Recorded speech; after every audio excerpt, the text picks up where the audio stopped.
اللهم إني أسألك علما نافعا ورزقا طيبا وعملا متقبلا. Pusing baliklah kalau ciri ke-28 dan ke-29.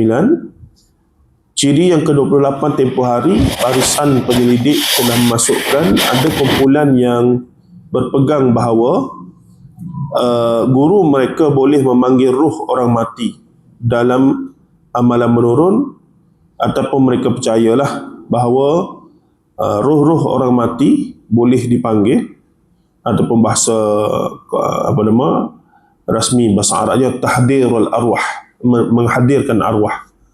Dan arwah ni jamak kalau kata tahdirul ruh itu ni tahdirul arwah, yakni menghadirkan ruh-ruh dalam amalan menurun oleh bomoh atau tukang sihir. Saya ulas panjang lebar masa kita bincang buku saya yang Khurafat Tahyul dan Mistik di Alam Melayu. Orang Melayu ni menurut Dr. Amran Kasmin, Datuk Dr. Amran Kasmin, dalam buku dia Sihir tentang sihir ilmu kebatinan, gitulah tajuknya. Kena cek balik.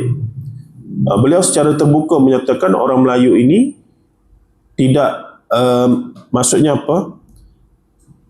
Orang tua-tua kita dulu, dia tahu kalaulah segala amalan yang ataupun bomoh pawan dukun ini, amalan mereka itu dinamakan sebagai sihir, maka secara otomatik mereka akan jadi takut ataupun mereka akan jadi tahu bahawa benda tu benda yang boleh menyebabkan syirik pada Allah Ta'ala.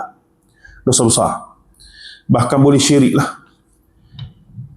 Disebab itu secara kreatif orang Melayu, kalau perasan tidak ada kita menggelarkan bomoh pawan dukun ini ataupun ilmu hitam yang mereka amalkan itu sebagai ilmu sihir ataupun tukang sihir.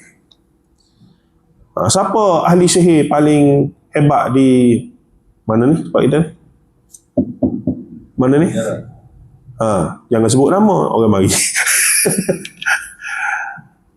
Nah, ataupun apa kampung saya pada Pasir Bekan. Saya tak tahu tukang sihir ataupun ahli sihir yang paling hebat, tak tahu. Tapi kalau sebut kata bomoh patah, bomoh ni, bomoh tu, ada. Sebab bila bunyi bomoh, kita rasa okey. Kita rasa benda tu ikhtiar. Ini permainan iblis lah. Talbisul iblis kreatif. Dalam teks-teks Melayu tradisional, tak ada konsep dan istilah ahli sihir, tukang sihir, ilmu sihir. Dia panggil ilmu hitam. Dia tak rasalah sihir. Sebab bila sebut sihir, jelas Quran hadis sebut. Sihir itu adalah daripada dosa-dosa besar yang boleh menyebabkan kesyirikan pada Allah. Ni hebat dan bijaknya yang namanya iblis laknatullah bermain dengan istilah dengan kita. Dan kalau orang akademik dia kata bermain dengan istilah dan semantik kepada istilah tersebut, pemaknaan istilah itu. Dia tak guna sihir. Dan ini Prof. Datuk Dr. Amran Kasmin telah kritik secara terbuka dalam buku dia. Padahal semua itu sebenarnya sihir belaka. Apa yang diamalkan oleh bomoh, pawan, dukun yang berunsur mantra, berunsur kita kata menggunakan ilmu hitam lah, dan berunsur menggunakan khidmat jin dan seumpamanya, itu semua sebenarnya sihir belaka. Siapa kata? Datuk Dr. Amran Kasimi, orang yang memang merawat sendiri, orang yang memang terlibat dengan ruqyah dan seumpamanya lah. Cuma nama ditukar-tukar, ilmu hitam, ilmu putih, apa lagi? Apa bagai lah. Dia nak suruh nampak okey tu. Nampak tak? Kita pun keliru lah. Yang duk mengaji dah ni, yang mungkin duk mengaji Quran Sunnah dah ni, pun keliru. Macam okey. Apabila terdesak, diuji oleh Allah dengan sakit yang ni, Ada orang datang, ikhtiar, tak percaya pun. Okeylah, boleh lah. Boleh lah, tak ada apa. Tu, kadang-kadang perangkap kita kena tegah lah. Saya cerita dah pengalaman saya sendiri, ayahanda saya tempoh hari, hampir-hampir lah. Nasib baik lah, sempat sedar. Bahawa ketika diberi idea, jemputlah, panggil lah siapa-siapa yang pandai-pandai tu. Siapa-siapa yang pandai-pandai. Jadi kalau kita tak ada ilmu, kita suruh je lah siapa-siapa jemput lah. Tok Peko mana tak tahu mari. Nah, tapi disebabkan kita mengaji ni, kita tahu, ya, rawatan ruqyah syar'iyah tu ada, rawatan alternatif tu ada, tapi kita kena pilih yang patuh syariat lah. Carilah kawan-kawan ustaz-ustaz kita yang memang boleh ruqyah syar'iyah. Settle lah. Itu saja. Tapi kalau saya itu memang dalam keadaan kita, yalah, kalut lah, tertekan apa semua ni, boleh lah ni ada seorang ni, hebat, boleh cakap jauh-jauh, tahu boleh tembok. Betul bisa. Okey, boleh. Hari ni boleh cakap jauh-jauh, pelik apa, telefon boleh tengok gambar. Tak pelik dah hari ni. Ni boleh ruqyah ya dah. Hari ni doktor bedah pun tengok daripada jauh. Yes. Macam mana? Nak foto yang mana? Nak jahit macam mana? Guna apa? Live webcam saja. Maksudnya begitu realiti hari ni. Baik, jadi golongan ni dia percayalah boleh panggil roh orang mati, tahdir arwah. Jadi benda tu tak ada lah dalam Islam Tapi dalam konteks budaya, seringlah itu dengan pengaruh Hindu Buddha dulu dianggap, contohnya baca jampi serapah mentera itu untuk menjemput, kalau orang bukan Islam, roh nenek moyang ataupun dewa-dewi. Kalau mereka daripada agama Hindu dan Buddha, dewa-dewi lah. Hakikat sebenarnya jadi tak jadi. Jadi panggil mari betul. Memang merasuklah, masuk dalam badan, dah jadi tak sedar. Itu jadi kita dah mau tak sedar orang main kuda kepang. Yang dia panggil isim. Sampai sekarang fatwa Johor mengharamkan kuda kepang. Tak pernah tarik fatwa tersebut. Cuma dibenarkan dalam arti kata permainan itu untuk persembahan kesenian dan kebudayaan. Tetapi kalau buat tu untuk kononnya merasai, untuk mari ising dia tu haram. Mabuk, istilah dia mabuk ising. Sebenarnya menurut tadi lah. Apa dia? Kerja jin belaka, jin jahat lah, setan. Dan seumpamanya. Baik. Seterusnya, ada ajaran sesat yang mengatakan boleh meramalkan kedatangan Imam Mahdi dan hari kiamat. Imam Mahdi, setakat yang kita terima daripada hadis-hadis yang sahih, maka kita terimalah keberadaannya, kedatangannya nanti setakat riwayat-riwayat hadis yang sahih. Walaupun ada perbincangan di kalangan para ulama, termasuk ulama-ulama sunnah sendiri pun ada perbincangan yang panjang tentang konteks Imam Mahdi ni, tapi tetap di sana ada riwayat-riwayat yang sahih walaupun dibincangkan statusnya kemudian. Jadi kita orang awam ni kita ambil yang itulah dulu. Baik. Namun merincikan, semacam Syiah merincikan kedatangan Imam Mahdi dengan mengatakan imam 12 mereka adalah Imam Mahdi, imam yang hilang itu adalah akan kembali daripada gua menjadi Imam Mahdi. Itu mengarut. Tak boleh lah. Sebab itulah perkara Imam Mahdi dan hari kiamat ni untuk kita beriman, bukan lagi untuk kita menebak-nebak, mencari-cari. Maka ada kalangan, saya sebut dah dulu, panjang lebar kita lah. Ada seorang ustaz daripada Indonesia. Mula-mula kita dengar, alhamdulillah pada saya dia menepati disiplin. Saya tak sebut nama lah. Kita dengar lama, pada peringkat awal tak ada masalah. Quran, hadis, hadis pun dia bincang sahih, tak sahih, begitu gini. Sampai satu masa kemuncak bila ada hadis-hadis yang menunjukkan isyarat bulan, hari, kiraan-kiraan tertentu, dia mula pergi lebih sikit. Dia buat kiraan begitu begini. Dia kata kalau menurut kiraan ini, kiamat ataupun dunia ni hanya ada lagi kurang lebih contohnya 30 tahun. Jadi macam mana kita ni? Kata dia boleh ke macam tu? Tak boleh lah. Tak boleh. Dia tak boleh sampai tahap tu. Tapi akhirnya dia lapik, dia kata ni kiraan ni kalau betul alhamdulillah. Kalau tak betul dikira tidak ada apa-apa lah. Dia cakap macam tu, tapi pendengar dan peminat dia telah pegang benda tu dengan betul. Itu isunya. Kita kena jelas pada masyarakat dalam bab hadis-hadis berkaitan dengan akhir zaman, asyratus sa'ah ini. Memang kita beriman semata-mata beriman. Ya akan jadi bila wallahu a'lam. Sebab apa? Allah wa rasuluhu a'lam. Sebab Allah Rasulullah sendiri pun tak tahu. Malaikat pun tak tahu kiamat ni bila. Malaikat mana yang paling rapat dengan Allah Ta'ala dalam konteks kita orang Islam? Jibril lah kata, yang duk bawa wahyu kepada kita pun tak tahu. Mana lagi malaikat yang paling penting bila berlaku kiamat? Israfil, peniup sangkakala, pun tak tahu. Walaupun ada hadis yang ada perbincangan riwayat Tirmizi, Israfil ni dia punya apa? Dia punya trompet, dia punya fil, ada apa nama? Al-fil, dia bukan fil. Apa? Dia punya trompet. Aku tak ingat istilah dalam hadis. Maksudnya benda tu duduk kalau dalam hadis disebut benda tu duduk di mulut dia aja.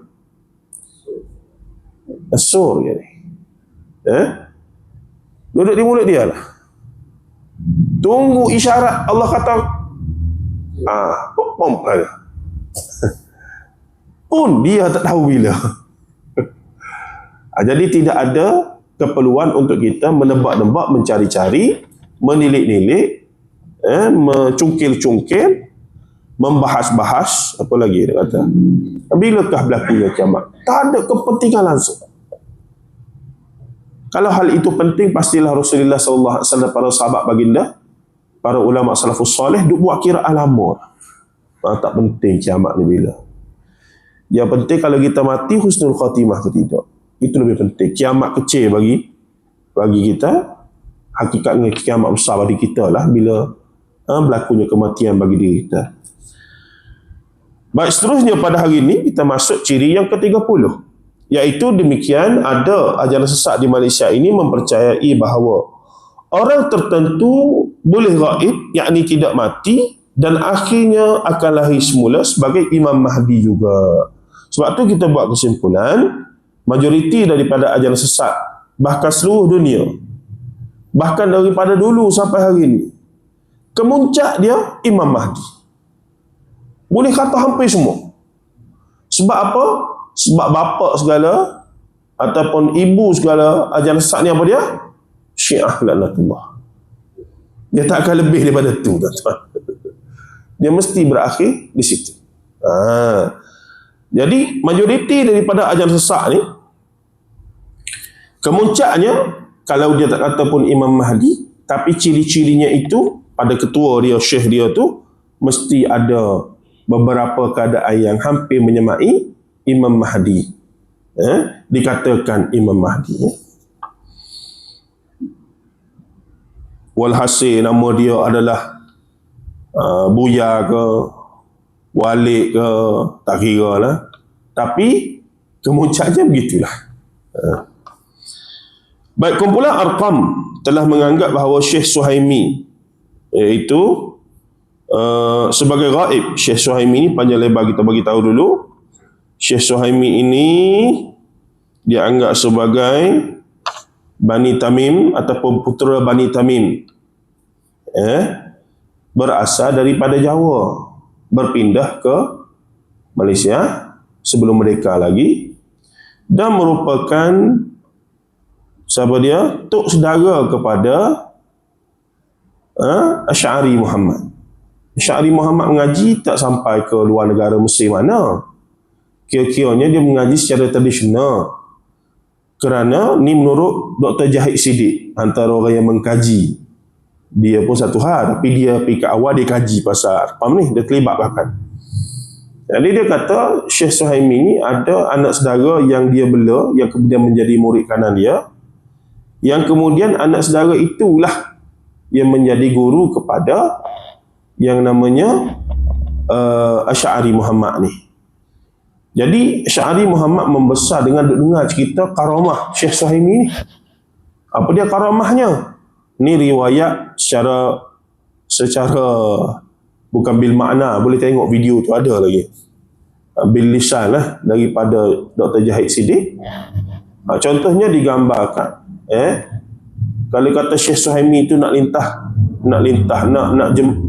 menyeberangi sungai, cukuplah sekadar dia panggil, akan marilah buaya-buaya apa semua ni mari, maka boleh bawa dia. Ada. Ataupun bila dia naik perahu tu, akan marilah perahu tu buat sendiri, macam-macam lah. Jadi karamah-karamah itu.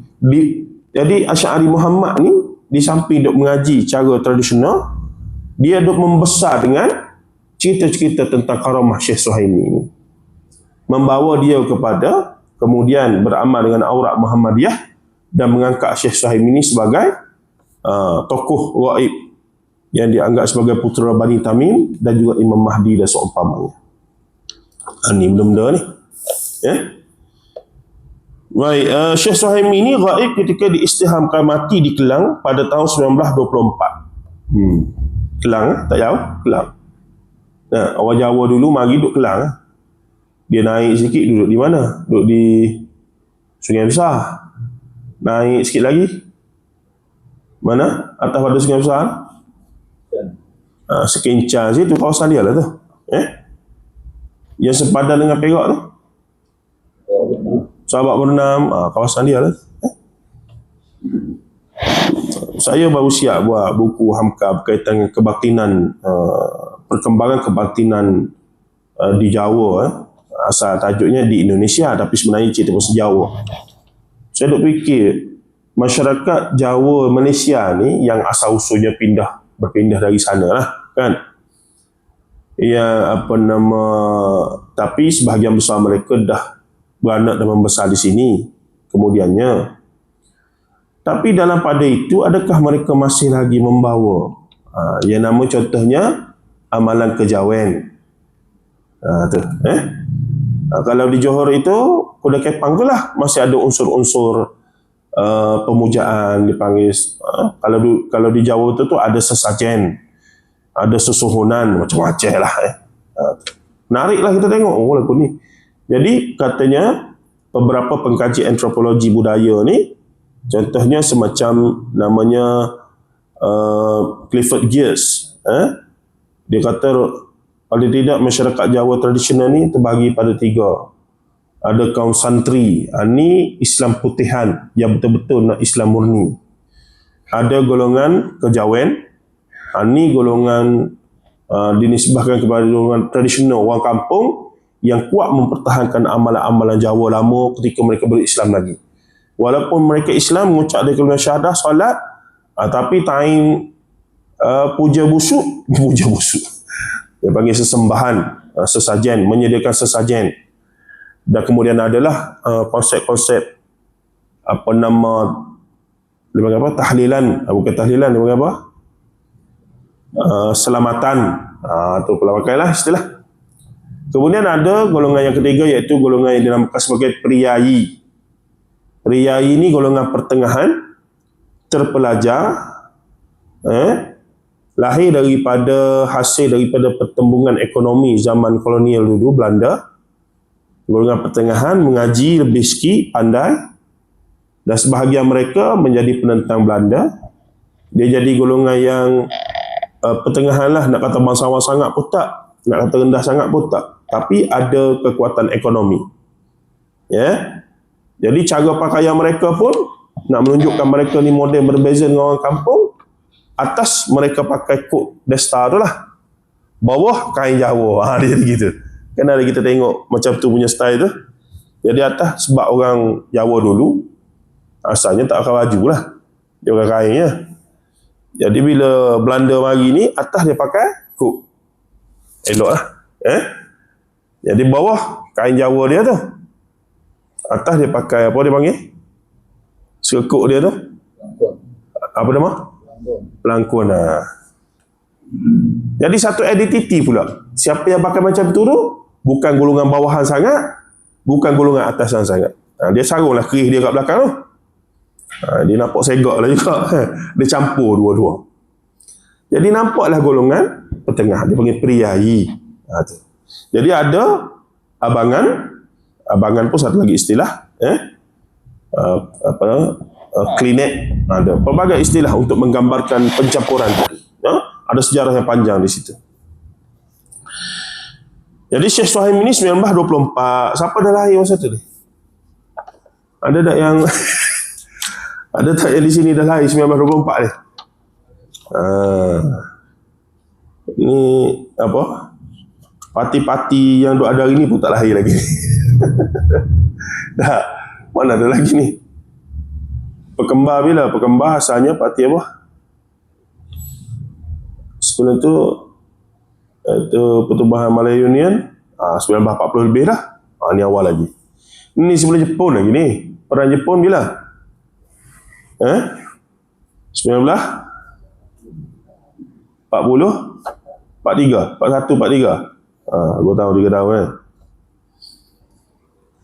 Baik, perkara ini adalah suatu dakwaan yang amat berlawanan dengan kehendak syarak, kerana orang yang telah meninggal tidak berupaya untuk kembali semula ke alam dunia ini. Ia berada di alam barzakh, dakwaan belum mati, dan berada dalam alam gaib adalah suatu dakwaan yang perlu pembuktian nyata dan boleh ditunjukkan.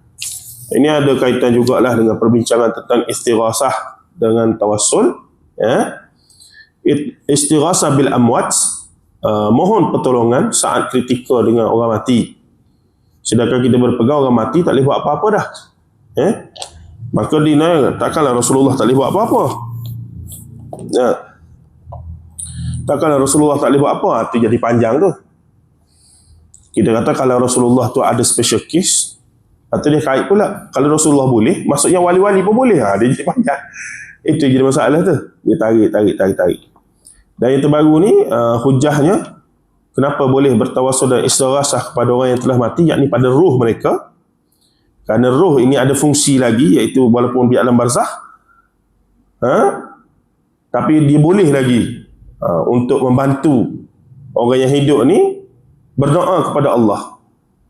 Nah, maka dijadikanlah hujah apa dia? Yang terbaru ni lah, saya tengok. Kan Rasulullah naik Mi'raj, jumpa Allah Ta'ala untuk terima solat 50 waktu. Bila Rasulullah turun ke langit kelima, jumpa Musa AS. Langit kelima ke keenam? Cek balik. Kelima ke enam? Langit ketujuh Nabi Ibrahim. Langit ke enam ke lima? Enam tak silap ni. Tapi tak apalah, Nabi Musa lah maksudnya. Jumpa Nabi Musa, Nabi Musa suruh naik balik untuk minta kurang, betul? Jadi di situ dia jadikan hujah. Ini menunjukkan orang mati boleh tolong orang hidup. Macam mana kita dengar sekali, betul juga Yalah Nabi Musa dah mati kan? Roh dia lah tu kan? Nampak? Jadi kita tanya balik, yang duk mati dalam kubur yang lain Nabi Musa ke? Mudah saja. Benda tu bila bersabit dengan Nabi, bila bersabit dengan Nas, okeylah, jelas. Nas tentang Nabi Musa, setiap Nabi dan Rasul berada di langit, itu jelas. Daripada Sahih Bukhari dan seumpamanya. Apa lagi untuk kita nak nafikan? Adapun tentang ruh orang mati yang lain selain daripada Nabi dan Rasul, itu tidak ada penjelasan. Mereka boleh buat apa-apa. Hakikatnya mereka pun, iaitu para wali yang dikatakan wali itu, pertama kita dah bahas, mereka pun tak tahu mereka wali hakikatnya. Satu. Yang kedua, tidak ada jaminan setiap wali itu sebagai ahli syurga. Tidak ada jaminan secara nas. Yang ada hanya para Nabi dan Rasul dan juga para sahabat. Itu saja. Jadi maksudnya begitu. Jadi peliklah kita ya, kenapa bersungguh sangat nak mempertahankan, dan mereka juga tidak menafikan golongan yang ghulu. Cuma apabila berpegang bahawa mereka yang mengamalkan istighasah sebagai musyrik, itu isu lain. Kita kena beza tu. Amalan istighasah, sebahagian ulama menghukumkan sebagai dosa ataupun haram, mengharamkan dan mengatakan sebagai bid'ah munkarah, itu memang ada. Tapi untuk menghukumkan pelakunya sebagai musyrik, itu cerita lain. Kita kena mana beza tu. Bukan kata kita setuju dengan istighasah, tidak, bil amwat. Tapi orang yang mengamalkan dengan sengaja, dia ada lagi lah untuk kita nak kata ni syirik ni betul-betul minta dengan orang mati. Tak, kalau kita tanya pun macam tadilah, dia akan kata bukan minta dengan orang mati tu, tapi minta dia untuk minta dengan Allah. Cuma di sana memang jelas fatwa-fatwa sebagai ulama kita baca, pada wasatizah kita duk tunjuk bahawa perbuatan itu dihukumkan sebagai haram, bahkan disebut sebagai bid'ah munkarah. Tidak dibenarkanlah, tidak dianjurkan untuk diamalkan. Dosa besar lah kalau buat, iaitu berpegang bahawa si mati itu boleh memberikan sesuatu ataupun memberi manfaat dan mudarat itu. Cuma untuk nak berkesimpulan secara jazam, orang yang buat tu, sebab sebahagian yang buat tu dengan tak sengaja ataupun dia dengan jahil, uzurul jahal, dia pun tak tahu benda tu apa. Ada yang buat dengan sedar pun. Macam tadi kita tanya, kenapa yang bersungguh sangat ni? Tak minta dengan dia, cuma dia ni kan orang hebat. Bila orang hebat, dengan harapannya dia minta dengan Allah. Kita tak setuju, tapi dia pegang begitu. Tidaklah sampai tahap dia kata si mati tu boleh bagi pada dia, maka tidaklah sampai tahap syirik. Kalau kita boleh buat tak payah ni. Bukan kita kata boleh buat, cuma nak letak hukum tu. Dua benda beza tu. Sebab syirik-syirik ni benda besar. Syirik ni kita kata dia tidak beragama Islam dah. Abadan finnar, selamanya dalam neraka. Dia kita kata kena ada lapik lah sikit di situ. Itu kehalusan lah, kehalusan. Tapi untuk nak tutup perkara tersebut, memang wajar kita sebut perbuatan ini boleh menjerumuskan ke lembah kesyirikan.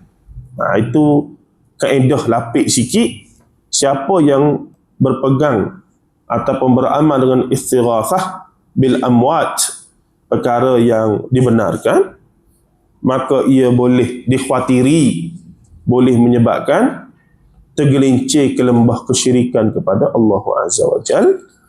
Dan bukti-bukti pun jelas. Mereka yang duk buat tu, lafaz-lafaz mereka, ada rakaman video, memang jelas. Kalau kita dengar literal memang ini dah minta dengan si mati lah ni. Ketuk kubur. Ya Ali, ya Hussein. Ya apa nama, ya Syekh Qadir Jilani.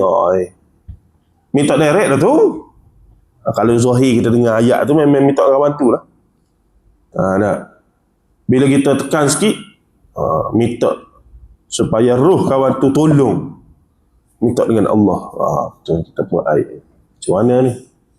Tak boleh juga minta dengan Allah direct. Pelik-pelik ni. Jadi di situ benda yang mudah sangat jadi rumit, pelik sungguh lah ya Rabbi. Benda Nabi tak ajari jadi pelik selalu lah. Nabi ajar, Allah Ta'ala ajar, udu'uni astajib lakum. Ringkas saja. Doalah pada aku akan mustajab. Settle masalah. Faqala rabbukum udu'uni astajib lakum. Dia nak juga kona-kona. Tu. Letih lah, letih. Baik, seterusnya. Ciri yang seterusnya, pengikut ada di sana ajaran sesat yang berpegang bahawa pengikutnya, yakni pengikut ajaran mereka, kumpulan mereka itu tidak boleh berkahwin dengan orang yang bukan pengikut ajaran mereka itu. Kena jemaah sama, tak boleh jemaah lain-lain, tak boleh ta'addud jamaah dia panggil, tak boleh campur-campur. Kalau campur darah campur ni jadi tak tulis. Nak menjaga kelompok dia tu lah.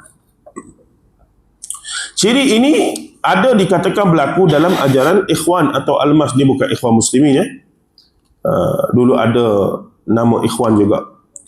Sebab kesalahan perkara seperti ini ternyata salah kerana mengharamkan sesuatu yang tidak diharamkan oleh syarak. Islam amat melarang umatnya melakukan perkara ini kerana ia menambah satu hukum baru yang diada-adakan. Ya, jamaah ke, parti ke, negeri ke, tidak ada larangan. Selagi mana bukan mahram, kahwin, sepupu boleh kahwin, tak ada masalah apa. Ya, sepupu, anak sepupu boleh belaka. Asalkan kupu-kupu boleh lah. 2 kupu, 3 kupu boleh, tak ada masalah.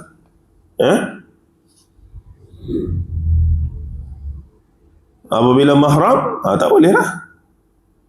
Tidak mengambil kira apa, kumpulan mana, ajaran apa, ni suku mana ni, ni suku Sungai Ujung. Nak lawan dengan siapa ni, ni suku apa, tak boleh lah. Tapi orang Minang dia sangat menitik beratkan perkara tersebut. Dia akan jadi masalah kalau yang dikahwinkan itu bukan daripada suku mereka. Sangat bermasalah nanti. Akan jadi buangan nanti, akan jadi tidak berhak atas macam-macam lah. Yang dikatakan apa nama, adat bersandi syarak bersandi kitabullah tu. Kadang-kadang mana yang syarak, mana yang kitabullah mu ni? Ni banyak fikir sendiri. Ada hal-hal yang sampai lelaki terbuang begitu saja. Sedangkan dalam Islam lelaki itulah yang diberikan ini. Tapi mereka ada alasan-alasan yang rasional. Kenapa tanah adat itu turun pada perempuan dan dijaga, tak boleh diwariskan, tak boleh dijual. Adalah perbincangan sehingga menjadi perbincangan khusus, ada pakarnya di UKM. Orang Minang juga, orang Negeri Sembilan lah, Pandegori ini, untuk melihat adakah perkara itu melampaui batas syarak ataupun tidak, dibincangkan. Dahsyat. Bahkan dibawa bentang di konferensi-konferensi antarabangsa. Orang luar negara pun kagum. Ni patutnya. Inilah mempertahankan apa nama? Menjaga hak wanita sungguh-sungguh. Menjaga hak satu pihak sehingga menafikan hak orang lain. Tidak adil tu. Menjaga hak wanita sehingga lelaki dizalimi. Kalau begitu, balik pada asal, boleh pada lelaki belaka, perempuan dizalimi. Itu pun cara faham yang salah. Bila dilihat balik, kaedah mawaris, ataupun kita panggil apa? Pewarisan harta ni, faraid. Yang sedia ada itu, kalau difahami sesungguhnya, kita yakin itulah yang paling adil pada hakikat atas asasnya. Lelaki 2/3 daripada harta setelah ditolak hutang apa semua tu gini, tinggal. Dan perempuan 3, lelaki 2/3 dan wanita 1/3. Cuma kalau ikut kiraan matematik, memanglah kalau lah adik-beradik 10 orang, lelaki tu seorang saja.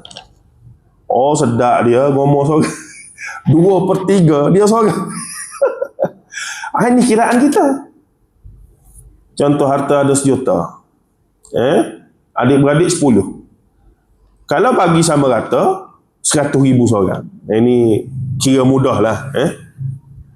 Tapi disebabkan nak faraid, terpaksalah bagi 2/3. Jadi si lelaki tu dapat 2/3.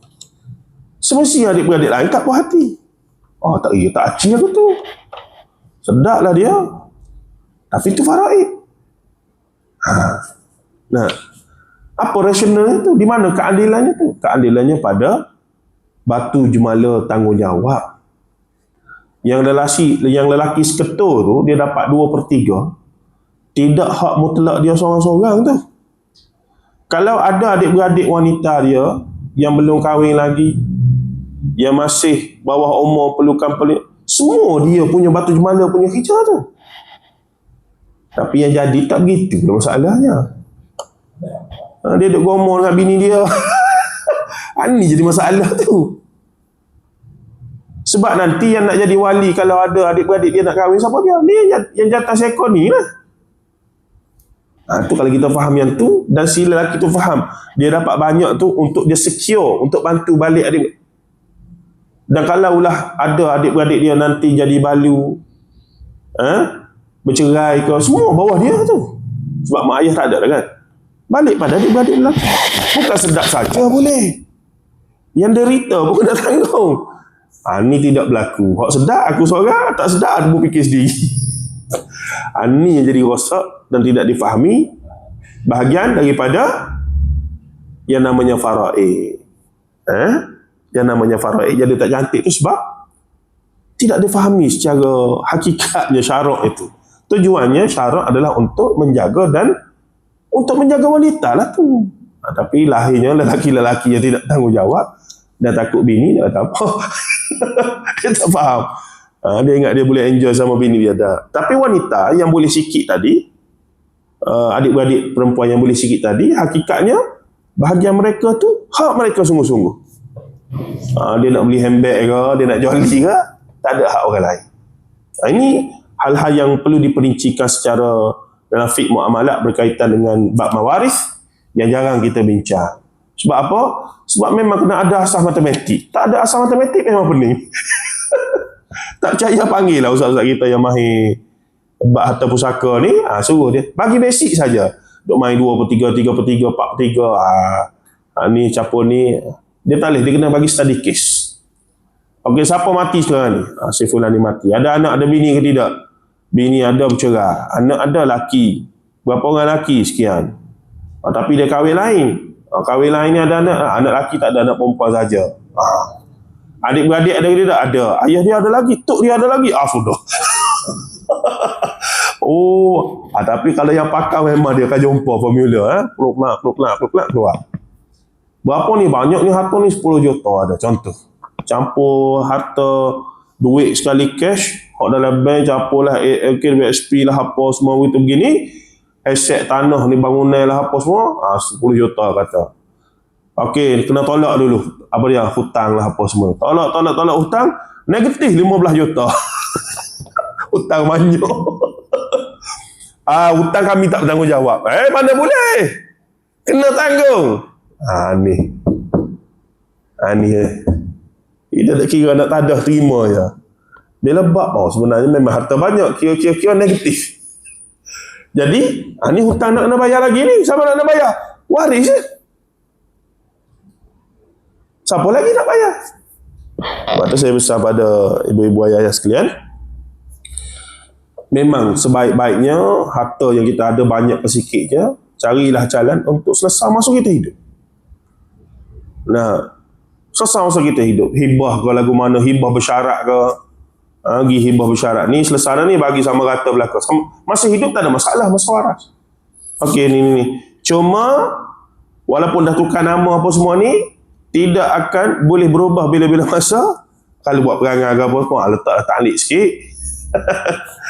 Memang dah tukar nama, tapi berkuat kuasa bila mana saya mati. Sebab berlaku kes mereka yang yelah moga mak ayah tua dah apa semua, anak-anak pun pakat-pakat ni mak ayah kata okeylah bagi-bagilah. Tiba-tiba orang nak mari sodok rumah, kejut mak ayah dia. Bila masa saya jual rumah ni, anak jual dia gejah tukar nama macam mana, saing kawan tu bawa pergi makan durian, cendol apa semua, suruh saing. Tengok-tengok nama bertukar dah. Dia jual. Anak ni siapa? Pensyarah. Tok laki bini pensyarah, profesor.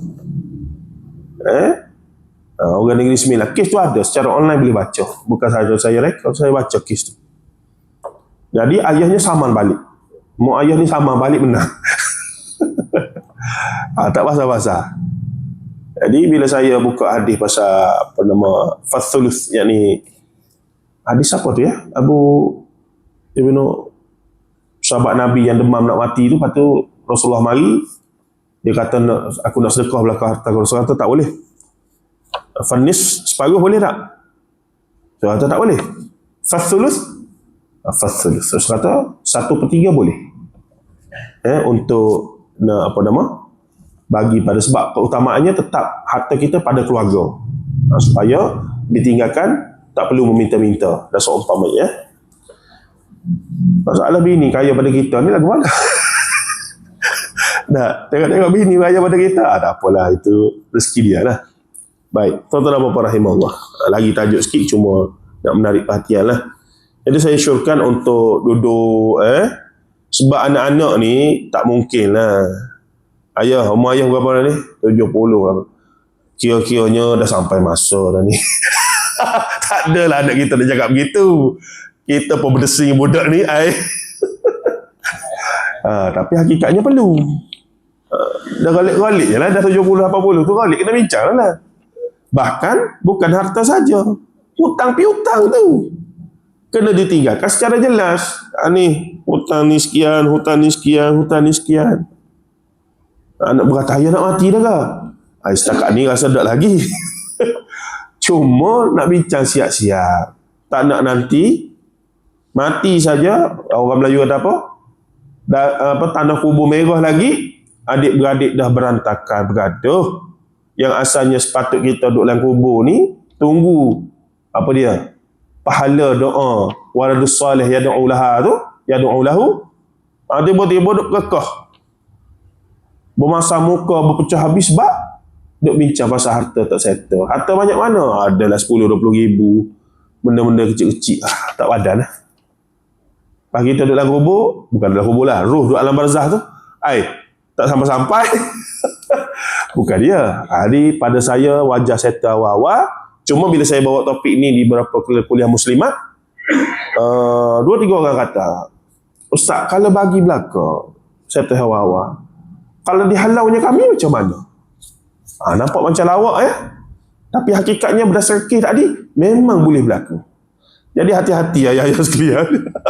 Nak bagi pun, kena fikir, kena cerdik juga. Jadi itu saya kata, bersyarat. Hibah bersyarat, dia ada kaedah lah. Ini semua dibagi dah siap. Okey, setuju belaka. Okey, depan kita pun hati lah belaka. Okey, tapi benda ni boleh berubah tau. Takut sikit. Dan hanya berkuat kuasa bila abah betul-betul mati. Selagi mana tak mati, kamu tidak ada hak. Tu doa bila nak mati orang tua ni. Na'udzubillah min zalik. Bila katanya ada kaedah, dia kata tak ada kaedah. Kita rasa macam takkanlah, tak, memang ada. Hakikatnya ada. Tadilah duduk saja. Apa nama? Kata sodok mari tak sodok tanah. Apa pasal ni? Kami belilah rumah ni. Bila masa saya jual? Ni. Anak jual. Tukar nama dah. Tu. Boleh berlaku jadi kena ada ilmu jugalah tuan-tuan ya. Nak baik pun kena ada ilmu. Sebab akhirnya kita tidak jadi mangsa. Baik, kadang-kadang anak kita tu baik, pengaruh rakas bahaya lah. Pengaruh bini, pengaruh suami, pengaruh keluarga, kawan-kawan, macam-macam lah. Baik, seterusnya. Ciri ini, okey, perkara yang ternyata salah, bla bla bla, okey. Yang ke-32, antara cirinya lagi adalah murid-murid tidak boleh mengawini janda gurunya. Ni kononnya mengambil sunnah Rasulullah lah. Apa dia? Janda-janda ataupun balu-balu Rasulullah SAW semuanya diangkat menjadi ummul mukminin, mak semua orang Islam, yang mana kemudiannya termasuklah Aisyah radhiyallahu anha dan semua bekas isteri Rasulullah SAW tidak dikahwini oleh mana-mana sahabat kemudiannya. Amalan itu kemudiannya katanya diamalkan juga oleh setengah-setengah kerabat raja. Bila mana raja sultan ke raja tu mati, pemaisurinya tidak akan berkahwin lagi. Walaupun pemaisuri itu masih sangat muda. Sebenarnya sunnah Rasulullah aja, bukannya dia khususan, dia khasais inda Rasul. Tidaklah perlu orang lain amal pun. Terus yang kat dia je lah. Kalau dia muda lagi, ada kehendak lagi apa semua tu gini, boleh je. Tak ada larangan dalam Islam. Kononnya mulianya seorang guru itu dalam konteks ajaran sesat ni, sampaikan bekas isteri yang guru dia tinggal pun tak boleh dikahwini pula. Tidak sampai tahap tu Cuma Rasulullah SAW khasais isteri dan ummul mukminin semuanya begitu. Siapa yang suruh? Syariat suruh. Baik. Okey.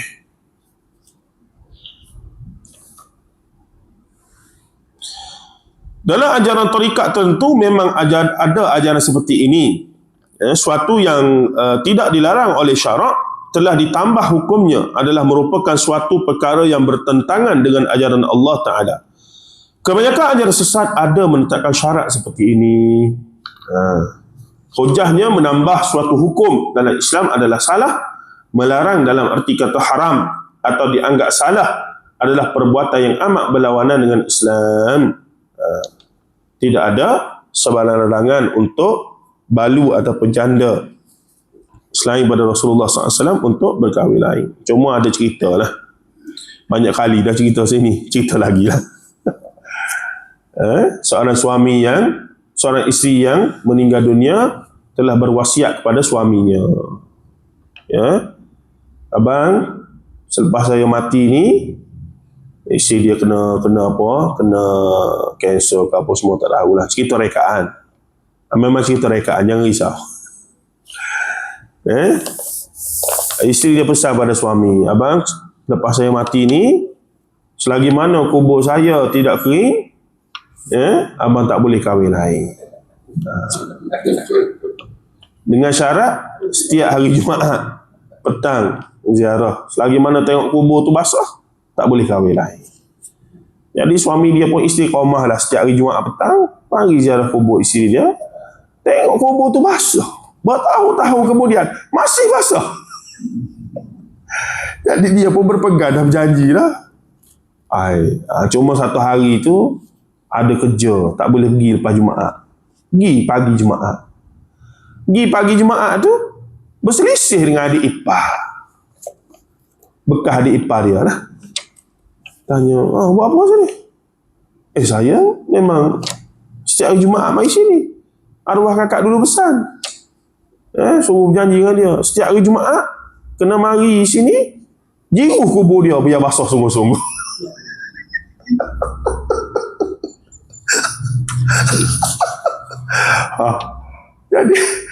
Jadi ya, Pak sudah. Macam mana tu? Sampai sudah. Cerdik dia punya tak bagi dia sampai sudah. Allah Rabbi, nasib baiklah hari tu ada urusan kena jawab. Terbongkarlah rahsia selepas bertahun-tahun. Cerdik juga Helah. Baik. Okey, yang terakhir untuk hari ini, ada ajaran sesat berpegang bahawa huruf-huruf dalam kalimah tertentu hanyalah lambang, seperti alif sama dengan Muhammad, ni dipanggil ahraf. Lam, nyawa Muhammad. Lam, hati Muhammad. Ha, rahsia Muhammad. Jadi alif, lam, lam, ha tu, kalau dalam buku Ahmad Laksmana Hakikat Insan, tu. Ahmad Laksmana ni mendakwa dia tulis buku itu setelah dia mengembara seluruh Nusantara ni, khususnya di Kepulauan Jawa, berguru dengan ramai guru-guru mursyid, sehingga mendapat ilmu dan tulis buku tersebut, Hakikat Insan. Maka dalam buku tu adalah rajah-rajah, alif, lam, lam, ha. Alif ni adalah Muhammad, lam nyawa, dia lambang-lambang batiniah lah. Dia main lambang. Jadi Muhammad pula, mim ha mim da tu, bila mim ha mim da dia buat bertakuk gitu, dia buat bernegak. Jadi mim masa tu kepala, ha ni ha dua tangan, mim punggung, sebab dia buat terbalik, dia buat mim ha mim da tegak, lepas dia buka dua. Dal kaki dua-dua. Jadi mim ha mim da tu sebenarnya ni cipta sebenarnya Muhammad. Jadi Allah tu siapa? Allah tu hakikat Muhammadiyah. Hakikat Muhammadiyah tu ada pada mim ha mim da ni. Mim ha mim da tu siapa? Kita ni siapa? Jam. Kita dengan Allah ni siapa? Ada di situ. batiniyah. Jadi dia berpegang. Muhammad yang mana tu? Muhammad bin Abdullah tu Muhammad lain. Ni Muhammad ni. Muhammad mana? Muhammad yang ni. Ada bagi tu. Al-Haqiqah Al-Muhammadiyah. Nur Muhammad apa semua tu begini lah. Dia duk main dengan lambang-lambang, duk main dengan benda-benda kebatinan dan seumpamanya itu. Baik. Tapi saya mendapati dalam simpanan Khazanah Fataniyah. Khazanah Fataniyah ni diusulkan oleh seorang ulama lah. Apa nama almarhum Tuan Guru Ustaz apa nama dia? Al-Fatani ni. Dia mengembara seluruh tak ingat nama dia. Dia mengembara seluruh Nusantara ni duk cari manuskrip ulama-ulama alam Melayu simpan. Dan dia bina maktabah dia, satu perpustakaan dia yang ada simpanan manuskrip-manuskrip yang dia dapat, dan dia sendiri pun keturunan daripada ulama-ulama Fatani lah, dan dia guna nama Al-Fatani sehingga dia letak nama dia punya research center tu, dia punya maktabah tu sebagai Maktabah Khazanah Fataniyah. Ada di dekat Jabal Pahar. Apa nama? Taman Melewah. Puasa tu Jadinya Ustaz apa? Tak ingat. Baik. Jadi manuskrip dia tu sebahagian dia buat kajian sendiri, dia terbit sendiri semula, dia print balik apa semua. Jadi boleh tengoklah yang aslinya dengan dia macam set balik, dia terbit sebagai buku. Jadi boleh tengok manuskrip ni. Dan perpustakaan Akademi Pengajian Melayu tempat saya kerja ini beli semua koleksi yang dia terbit balik dah. Beli semua. Ada satu tu adalah fotokopi daripada salah satu manuskrip yang dia simpan, adalah calling number, dia letak nama ilmu tasawuf. Nipis saja. Bila belik dalam, penuh dengan rajah-rajah yang Ahmad Laksmana guna dalam buku dia. Dan manuskrip dia pun bila baca sikit memang duk bincang pasal itulah, tentang lebih kurang hakikat insan gini. Jadi saya kata jackpot. Jumpa. Kalau saya buat analisis perbandingan, tak buat lagi lah, tak ada masa lagi, daripada buku Hakikat Insan dengan manuskrip tersebut ataupun teks Jawi, manuskrip teks Jawi tradisional lama tu dalam simpanan Khazanah Fataniyah, jika dibuat perbandingan saling tak tumpah, rajah memang sama. Rajah-rajah yang ditulis tu, min dam negak lah apa, sama sebiji. Tapi kandungan tu belum baca elok-elok lagi. Jadi kalau buat perbandingan dua tu hampir sama, maka terjawablah daripada mana si Ahmad Laksmana ni mencedok idea untuk buku Al-Haqiqah Hakikat Insan dia itu, daripada mana sumber yang dia ambil. Sebenarnya daripada manuskrip ataupun kitab Jawi tadi lah, yang tidak diketahui siapa pengarang sebenarnya. Sebab tak mungkin dia boleh sekretif itu, tiba-tiba dia muncul, dia mesti ada sumber dia. Kita baca sikit. Banyak juga ajaran sesat yang menggunakan konsep sesat seperti ini. Antaranya ialah ajaran Hakikat Insan Ahmad Laksmana, ajaran Taslim ni di Penang, dan ajaran Pak Cu Bahrin Kuala Pilah. Siapa Kuala Pilah ni? Ciri ini adalah dari ajaran batiniyah yang amat bertentangan dengan ajaran Islam.